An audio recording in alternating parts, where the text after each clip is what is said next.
श्रीहरिशरणाष्टकम् ध्येयं वदन्ति शिवमेव हि केचिदन्ये शक्तिं गणेशमपरे तु दिवाकरं वै रूपैस्तुतैरपि विभासि यतस्त्वमेव तस्मात् त्वमेव शरणं मम दीनबन्धो नो सादरो न जनको जननी न जाया नैवात्मजो न च कुलं विपुलं बलं वा सन्दश्यते न किल कोऽपि सहायको मे तस्मात् त्वमेव शरणं मम दीनबन्धो नोपासिता मदमपास्य मया महान्तस्तीर्थानि चास्तिकधिया नहि सेवितानि देवार्चनं च विधिवन्न कृतं कदापि तस्मात् त्वमेव शरणं मम दीनबन्धो दुर्वासना मम सदा परिकर्षयन्ति चित्तं शरीरमपि रोगगणा दहन्ति सञ्जीवनं च करहस्तगतं सदैव तस्मात् त्वमेव शरणं मम दीनबन्धो पूर्वं कृतानि दुरितानि मया तु यानि मृत्वाखिलानि हृदयं परिकम्पते मे ख्याता च ते पतितपावनता तु यस्मात् तस्मात् त्वमेव शरणं मम दीनबन्धो दुःखं जरा जननजं विविधाश्च रोगाः काकश्वसूकरजनिर्निरयच्च पातः त्वद्विस्मृतेः फलमिदं विततं हि लोके तस्मात् त्वमेव शरणं मम दीनबन्धो नीचोऽपि पापवलितोऽपि विनिन्दितोऽपि ब्रूयात्तवाहमिति अस्तु किलैकवारं तं यच्छशीलनिजलोकमिते व्रतं ते तस्मात् त्वमेव शरणं मम दीनबन्धो वेदेषु धर्मवचनेषु तथा गमेषु रामायणेऽपि च पुराणकदम्बके वा सर्वत्र सर्वविधिना गतितस्त्वमेव तस्मात् त्वमेव शरणं मम दीनबन्धो ध्येयं वदन्ति शिवमेव हि केचिदन्ये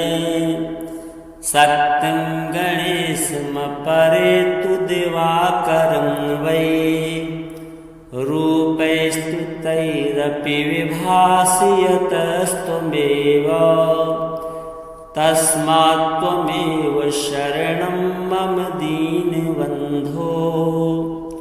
नो सादरो न जनको जननी न जाया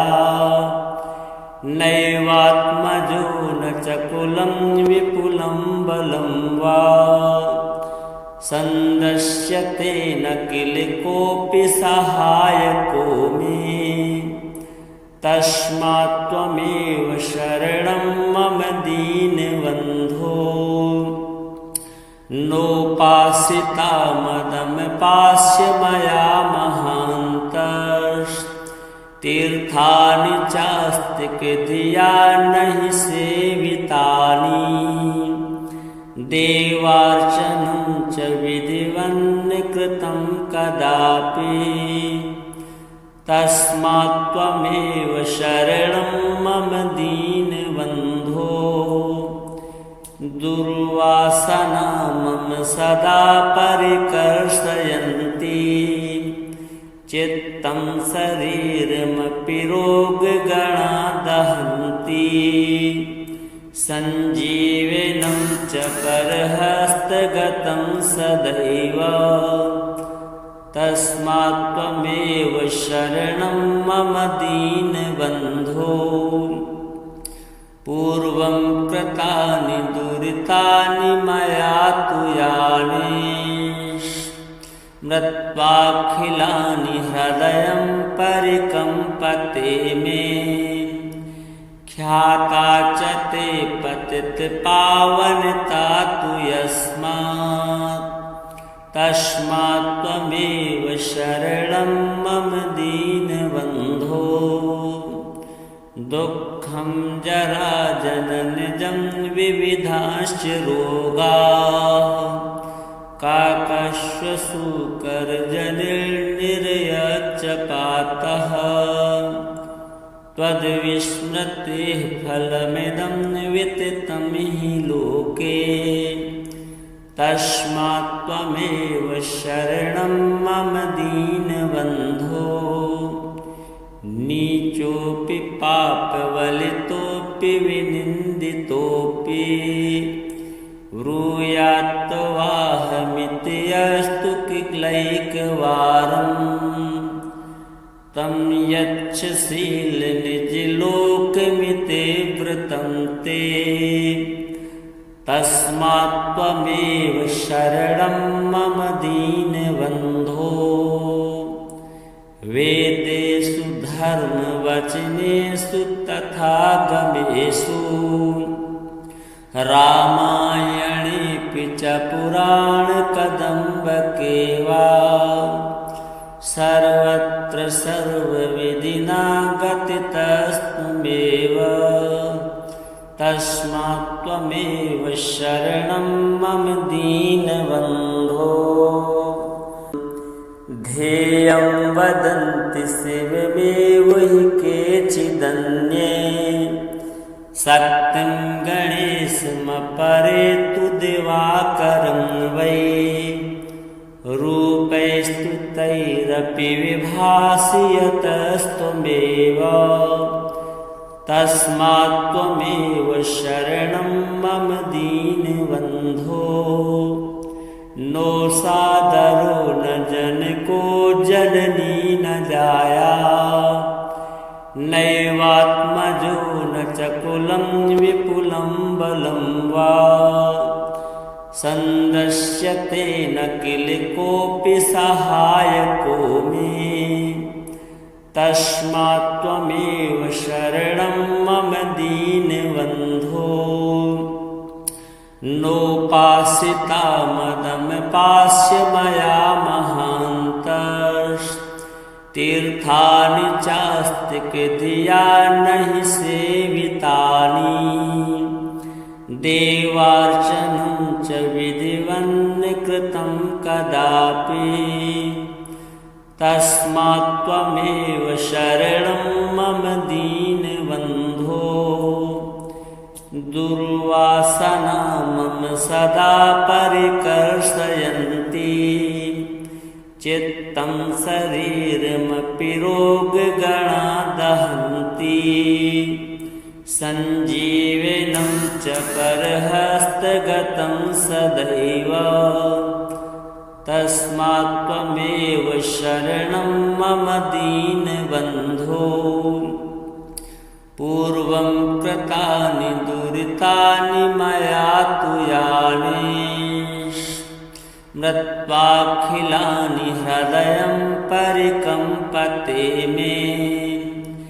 ख्याता च ते पतितपावनता तु यस्मात् तस्मात् त्वमेव शरणं मम दीनबन्धो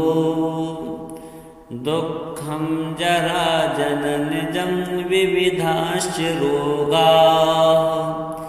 काकश्वसूकरजनिर्निरयच्च पातः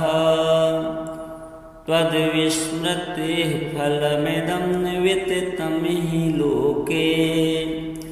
तस्मात् त्वमेव शरणं मम दीनबन्धो नीचोऽपि पापवलितोऽपि विनिन्दितोऽपि ब्रूयात्तवाहमिति अस्तु किलैकवारम् तं यच्छसीलनिजलोकमिते वृतं ते तस्मात् त्वमेव शरणं मम दीनबन्धो वेदेषु धर्मवचनेषु तथा गमेषु रामायणेऽपि च पुराणकदम्बके वा सर्वत्र सर्वविधिना गतितस्त्वमेव तस्मात् त्वमेव शरणं मम दीनबन्धो ध्येयं वदन्ति शिवमेव हि केचिदन्ये शक्तिं गणेशमपरे तु दिवाकरं वै रूपैस्तुतैरपि विभासि यतस्त्वमेव तस्मात् त्वमेव शरणं मम दीनबन्धो नो सादरो न जनको जननी न जाया नैवात्मजो न च कुलं विपुलं बलं वा सन्दस्यते न किल कोऽपि सहायको मे तस्मात् त्वमेव शरणं मम दीनबन्धो नोपासिता मदमपास्य मया महान्तस्तीर्थानि चास्तिकधिया नहि सेवितानि देवार्चनं च विधिवन्न कृतं कदापि तस्मात् त्वमेव शरणं मम दीनबन्धो दुर्वासना मम सदा परिकर्षयन्ति चित्तं शरीरमपि रोगगणा दहन्ति सञ्जीवनं च करहस्तगतं सदैव तस्मात् त्वमेव शरणं मम दीनबन्धो पूर्वं कृतानि दुरितानि मया तु यानि मृत्वाखिलानि हृदयं परिकम्पते मे ख्याता च ते पतितपावनता तु यस्मात् तस्मात् त्वमेव शरणं मम दीनबन्धो दुःखं जराजननजं विविधाश्च रोगाः काकश्वसूकरजनिर्निरयच्च पातः त्वद्विस्मृतेः फलमिदं विदितं हि लोके तस्मात् त्वमेव शरणं मम दीनबन्धो नीचोऽपि पापवलितोऽपि विनिन्दितोऽपि ब्रूयात्तवाहमिति अस्तु किलैकवारम् तं यच्छसीलनिजलोकमिते वृतं ते तस्मात् त्वमेव शरणं मम दीनबन्धो वेदेषु धर्मवचनेषु तथा गमेषु रामायणेऽपि च पुराणकदम्बके वा सर्वत्र सर्वविधिना गतितस्त्वमेव तस्मात् त्वमेव शरणं मम दीनबन्धो ध्येयं वदन्ति शिवमेव हि केचिदन्ये शक्तिं गणेशमपरे तु दिवाकरं वै रूपैस्तुतैरपि विभासि यतस्त्वमेव तस्मात् त्वमेव शरणं मम दीनबन्धो नो सादरो न जनको जननी न जाया नैवात्मजो न च कुलं विपुलं बलं वा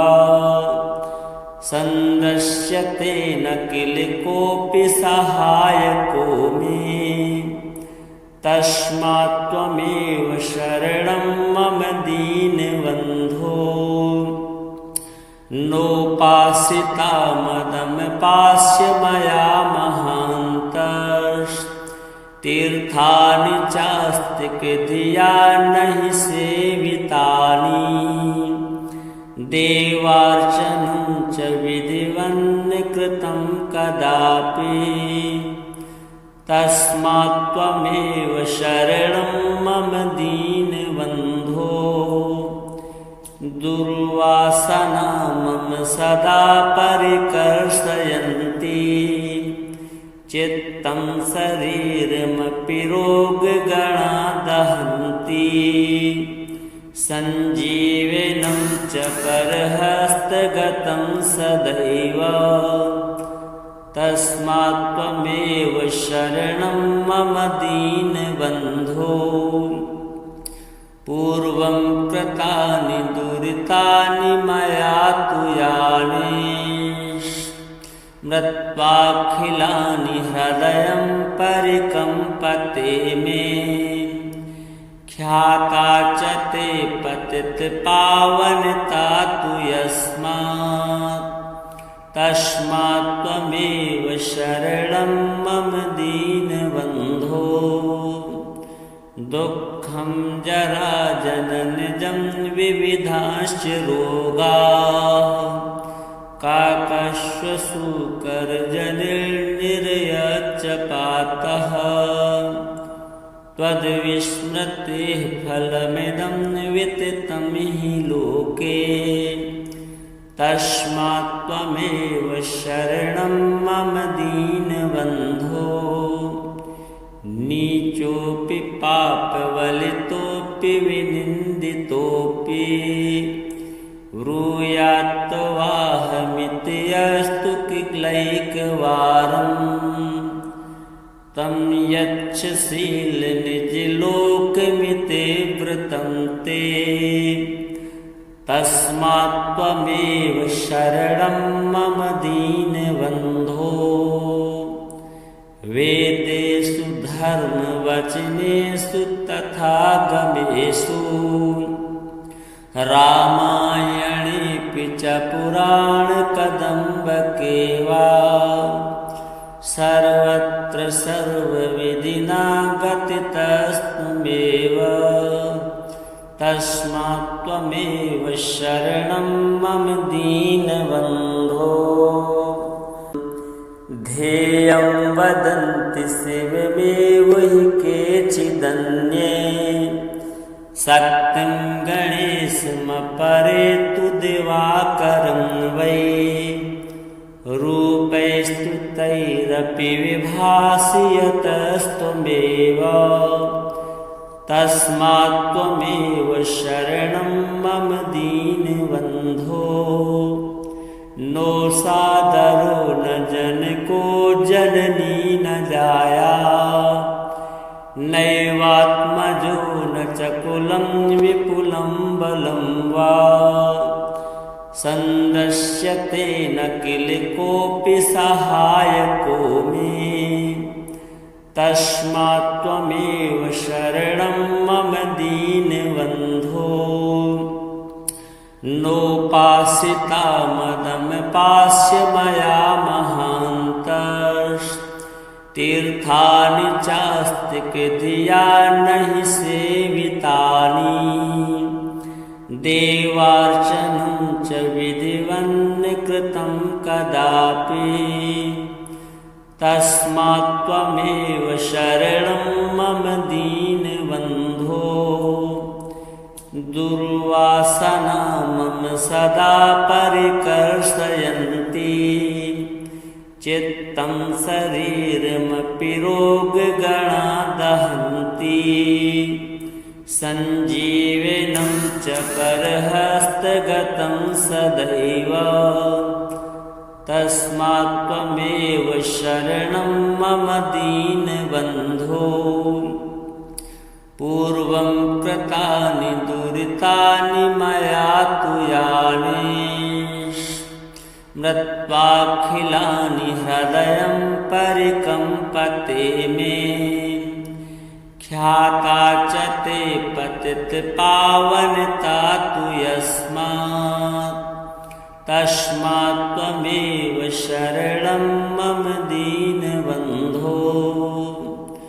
दुःखं जरा जननजं विविधाश्च रोगाः काकश्वसूकरजनिर्निरयच्च पातः त्वद्विस्मृतेः फलमिदं विततं हि लोके तस्मात् त्वमेव शरणं मम दीनबन्धो नीचोऽपि पापवलितोऽपि विनिन्दितोऽपि ब्रूयात्तवाहमिति अस्तु किक्लैकवारम् तं यच्छशीलनिजलोकमिते व्रतं ते तस्मात् त्वमेव शरणं मम दीनबन्धो वेदेषु धर्मवचनेषु तथा गमेषु रामायणेऽपि च पुराणकदम्बके वा सर्वत्र सर्वविधिना गतितस्त्वमेव तस्मात् त्वमेव शरणं मम दीनबन्धो ध्येयं वदन्ति शिवमेव हि केचिदन्ये शक्तिं गणेशमपरे तु दिवाकरं वै रूपैस्तुतैरपि विभासि यतस्त्वमेव तस्मात् त्वमेव शरणं मम दीनबन्धो नो सादरो न जनको जननी न जाया नैवात्मजो न च कुलं विपुलं बलं वा सन्दस्यते न किल कोऽपि सहायको मे तस्मात् त्वमेव शरणं मम दीनबन्धो नोपासिता मदमपास्य मया महान्तस्तीर्थानि चास्तिकधिया नहि सेवितानि देवार्चनं च विधिवन्न कृतं कदापि तस्मात् त्वमेव शरणं मम दीनबन्धो दुर्वासना मम सदा परिकर्षयन्ति चित्तं शरीरमपि रोगगणा दहन्ति सञ्जीवनं च करहस्तगतं सदैव तस्मात् त्वमेव शरणं मम दीनबन्धो पूर्वं कृतानि दुरितानि मया तु यानि मृत्वाखिलानि हृदयं परिकम्पते मे ख्याता च ते पतितपावनता तु यस्मात् तस्मात् त्वमेव शरणं मम दीनबन्धो दुःखं जरा जननजं विविधाश्च रोगाः काकश्वसूकरजनिर्निरयच्च पातः त्वद्विस्मृतेः फलमिदं विदितं हि लोके तस्मात् त्वमेव शरणं मम दीनबन्धो नीचोऽपि पापवलितोऽपि विनिन्दितोऽपि ब्रूयात्तवाहमिति अस्तु किलैकवारम् तं यच्छसीलनिजलोकमिते व्रतं ते तस्मात् त्वमेव शरणं मम दीनबन्धो वेदेषु धर्मवचनेषु तथा गमेषु रामायणेऽपि च पुराणकदम्बके वा सर्वत्र सर्वविधिना गतितस्त्वमेव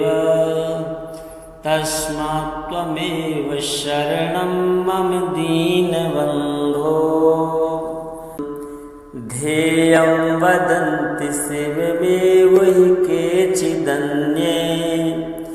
शक्तिं गणेशमपरे तु दिवाकरं वै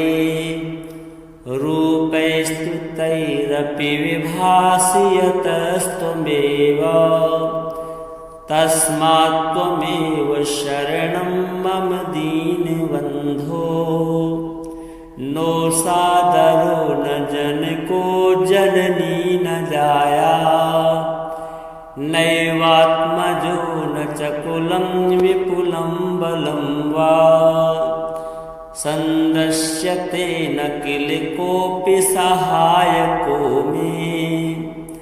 तस्मात् त्वमेव शरणं मम दीनबन्धो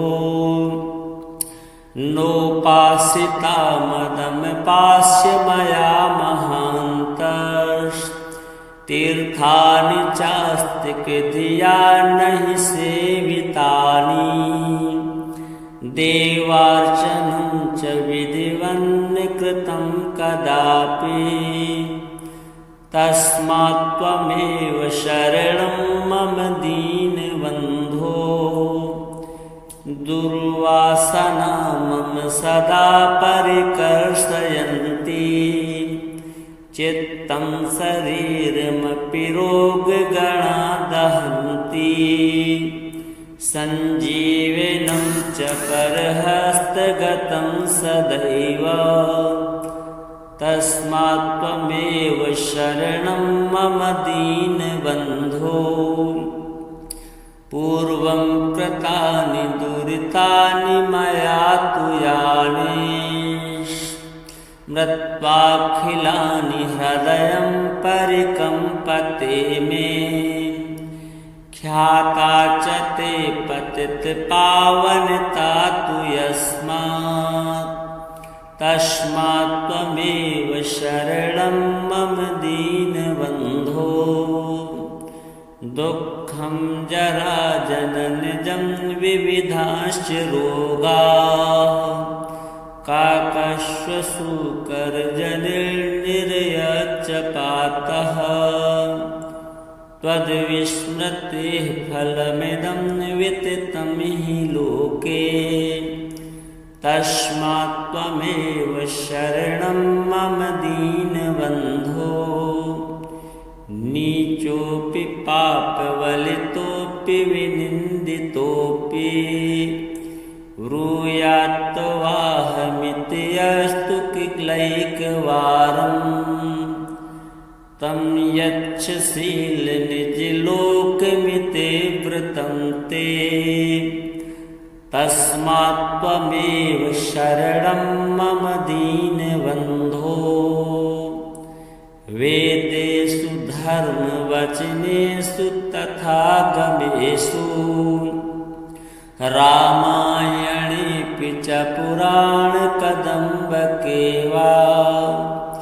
सर्वत्र सर्वविधिना गतितस्त्वमेव तस्मात् त्वमेव शरणं मम दीनबन्धो ध्येयं वदन्ति शिवमेव हि केचिदन्ये शक्तिं गणेशमपरेतु दिवाकरं वै रूपैस्तुतैरपि विभासि यतस्त्वमेव तस्मात् त्वमेव शरणं मम दीनबन्धो नो सादरो न जनको जननी न जाया नैवात्मजो न च कुलं विपुलं बलं वा सन्दस्यते न किल कोऽपि सहायको मे तस्मात् त्वमेव शरणं मम दीनबन्धो नोपासिता मदमपास्य मया महान्तस्तीर्थानि चास्ति कृधिया नहि सेवितानि देवार्चनं च विधिवन्न कृतं कदापि तस्मात् त्वमेव शरणं मम दीनबन्धो दुर्वासना मम सदा परिकर्षयन्ति चित्तं शरीरमपि रोगगणा दहन्ति सञ्जीवनं च करहस्तगतं सदैव तस्मात् त्वमेव शरणं मम दीनबन्धो पूर्वं कृतानि दुरितानि मया तु यानि मृत्वाखिलानि हृदयं परिकम्पते मे ख्याता च ते पतितपावनता तु यस्मात् तस्मात् त्वमेव शरणं मम दीनबन्धो दुःखं जरा जननजं विविधाश्च रोगाः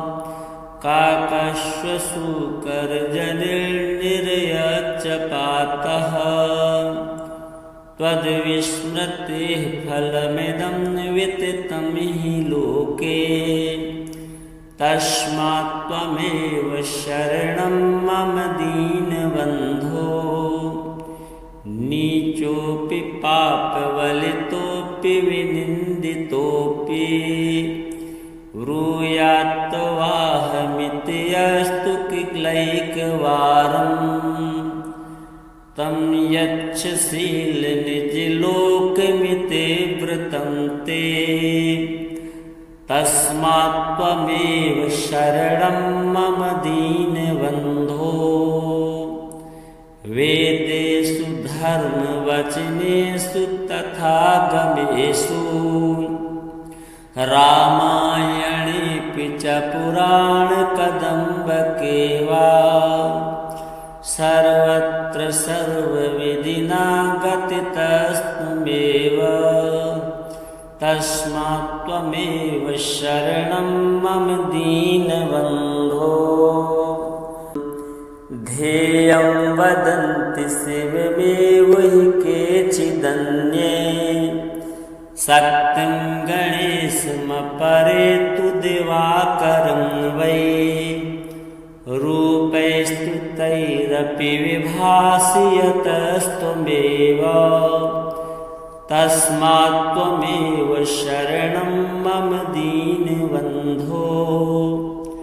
नो सादरो न जनको जननी न जाया नैवात्मजो न च कुलं विपुलं बलं वा सन्दस्यते न किल कोऽपि सहायको मे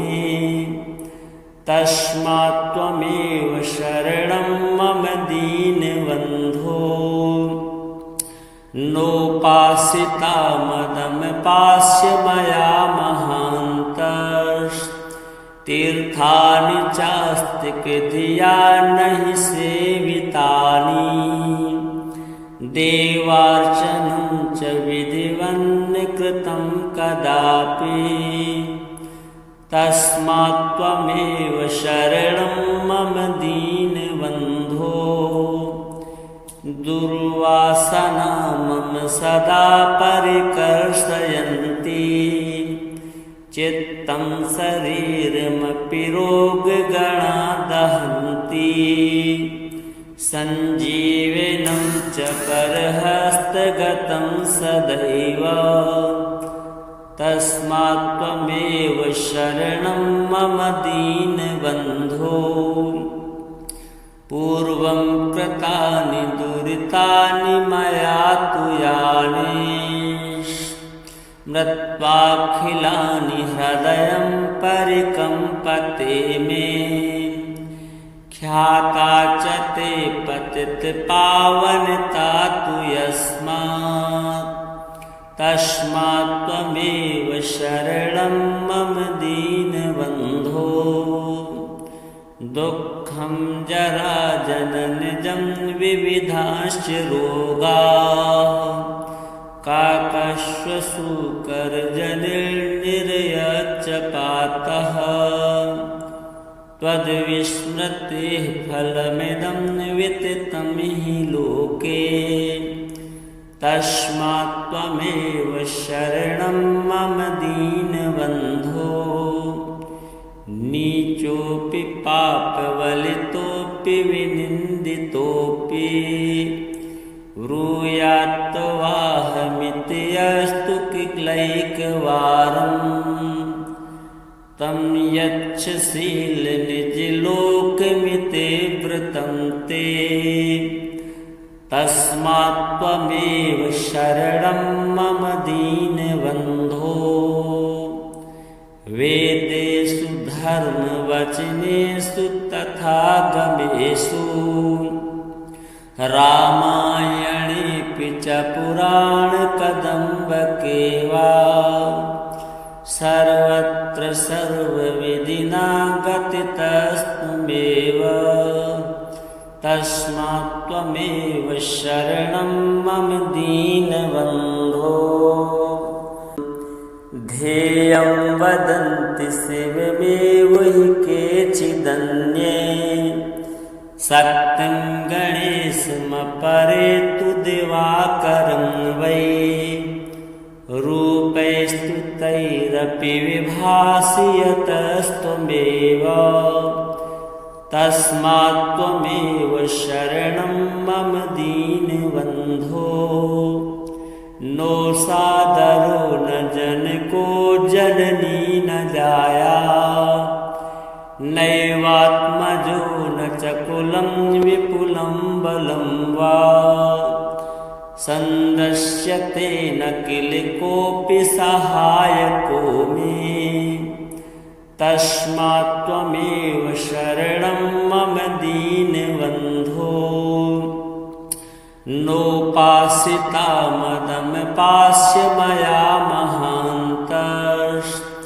महान्तस्तीर्थानि चास्तिकधिया नहि सेवितानि देवार्चनं च विधिवन्न कृतं कदापि तस्मात् त्वमेव शरणं मम दीनबन्धो दुर्वासना मम सदा परिकर्षयन्ति चित्तं शरीरमपि रोगगणा दहन्ति सञ्जीवनं च करहस्तगतं सदैव तस्मात् त्वमेव शरणं मम दीनबन्धो पूर्वं कृतानि दुरितानि मया तु यानि मृत्वाखिलानि हृदयं परिकम्पते मे ख्याता च ते पतितपावनता तु यस्मात् तस्मात् त्वमेव शरणं मम दीनबन्धो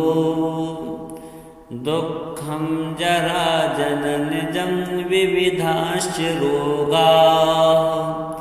काकश्वसूकरजनिर्निरयच्च पातः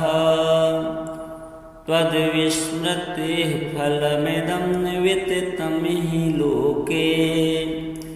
तस्मात् त्वमेव शरणं मम दीनबन्धो नीचोऽपि पापवलितोऽपि विनिन्दितोऽपि ब्रूयात्तवाहमिति अस्तु किलैकवारम् तं यच्छसीलनिजलोकमिते व्रतं ते तस्मात् त्वमेव शरणं मम दीनबन्धो वेदेषु धर्मवचनेषु तथागमेषु रामायणेऽपि च पुराणकदम्बके वा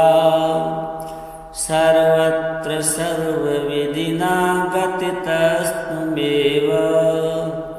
तस्मात् त्वमेव शरणं मम दीनबन्धो।